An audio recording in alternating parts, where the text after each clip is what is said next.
মোৰ পত্নী আজি যোৱা 19 মে তাৰিখে নিৰুদ্দেশ হৈ আছিলে। আছে প্ৰায় দেওবাৰ পৰাই হৈ আছে। আজি দেওবাৰ হ'লে 8 দিন হ'ব। মানে এতিয়া জানিব পৰা মতে এজাহাৰ দাখিল কৰিছিলোঁ হালুৱাটিং থানাত। এতিয়া জানিব পৰা মতে তাই গেলেকী মানৱ গগৈ বুলি ল'ৰা এটাৰ লগত গৈছে বুলি গম পাইছোঁ। সেই ল'ৰাটোৱে ফচুলাই লৈ গৈছে বুলি গম পাইছোঁ। গেলেকী আপোনাৰ ETP ঘাটৰ ওচৰত বুলিহে জানো মই। তেওঁলোকৰ ঘৰত গৈছিলোঁ, কিন্তু মই ভালকৈ তেওঁলোকৰ সেইডোখৰ জেগাডোখৰ নাম চিনি নাপাওঁ বাৰু।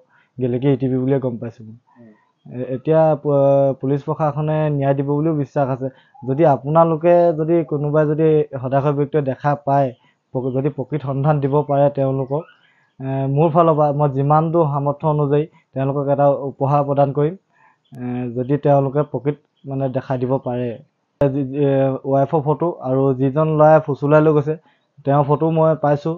তেওঁ স্ক্ৰীণত দি দিম, আপোনালোকে যদি দেখা পায় 6002984035 নম্বৰত আপোনালোকে কল কৰিব। এতিয়া লগতে আপোনালোকৰ পৰা সহায়ো বিচাৰিছোঁ।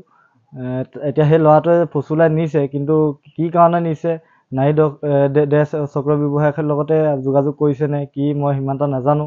তাইক হত্যাও কৰিব পাৰে ভয় ভাবুকি খুৱাই মেলি। কি কাৰণে নিছে এতিয়া সম্ভৱ মই গম পোৱা নাই। এতিয়া 2.5 বছৰ ল'ৰা এটাও আছে মোৰ। এতিয়া মোৰ চিন্তা হৈ গৈছে, মই ঘৰত এতিয়া থাকিব পৰা নাই, ল'ৰাটোক ৰখাব পৰা নাই। নিশাই দিনে টোপনি ক্ষতি কৰি কামো কৰিব পৰা নাই। হাতযোৰ কৰি কৈছোঁ, যদি কোনোবাই দেখা পায় তেওঁলোকক হেৰিটো দিব বুলি, মানে মোক জনাব বুলি মই আশাবাদী। 2.5 বছৰীয়া ল'ৰাটোৰ মুখলৈ চাই আপোনালোকে যদি সেইখন সহায় কৰি দিয়ে মই নথৈ আনন্দিত হ'ম। মোৰ পত্নী আজি যোৱা 19 মে তাৰিখে নিৰুদ্দেশ হৈ আছিলে। আছে প্ৰায় দেওবাৰ পৰাই হৈ আছে। আজি দেওবাৰ হ'লে 8 দিন হ'ব। মানে এতিয়া জানিব পৰা মতে এজাহাৰ দাখিল কৰিছিলোঁ হালুৱাটিং থানাত। এতিয়া জানিব পৰা মতে তাই গেলেকী মানৱ গগৈ বুলি ল'ৰা এটাৰ লগত গৈছে বুলি গম পাইছোঁ। সেই ল'ৰাটোৱে ফচুলাই লৈ গৈছে বুলি গম পাইছোঁ। গেলেকী আপোনাৰ ETP ঘাটৰ ওচৰত বুলিহে জানো মই। তেওঁলোকৰ ঘৰত গৈছিলোঁ, কিন্তু মই ভালকৈ তেওঁলোকৰ সেইডোখৰ জেগাডোখৰ নাম চিনি নাপাওঁ বাৰু। গেলেকী ETP বুলিয়ে গম পাইছোঁ মই। এতিয়া পুলিচ প্ৰশাসনে ন্যায় দিব বুলিও বিশ্বাস আছে। যদি আপোনালোকে যদি কোনোবাই যদি সদাশয় ব্যক্তিয়ে দেখা পায়, যদি প্ৰকৃত সন্ধান দিব পাৰে তেওঁলোকক, মোৰ ফালৰ পৰা মই যিমান দূৰ সামৰ্থ্য অনুযায়ী তেওঁলোকক এটা উপহাৰ প্ৰদান কৰিম, যদি তেওঁলোকে প্ৰকৃত মানে দেখা দিব পাৰে। ৱাইফৰ ফটো আৰু যিজন ল'ৰাই ফুচুলাই লৈ গৈছে তেওঁৰ ফটো মই পাইছোঁ। তেওঁ স্ক্ৰীণত দি দিম, আপোনালোকে যদি দেখা পায় 6002984035 নম্বৰত আপোনালোকে কল কৰিব। এতিয়া লগতে আপোনালোকৰ পৰা সহায়ো বিচাৰিছোঁ।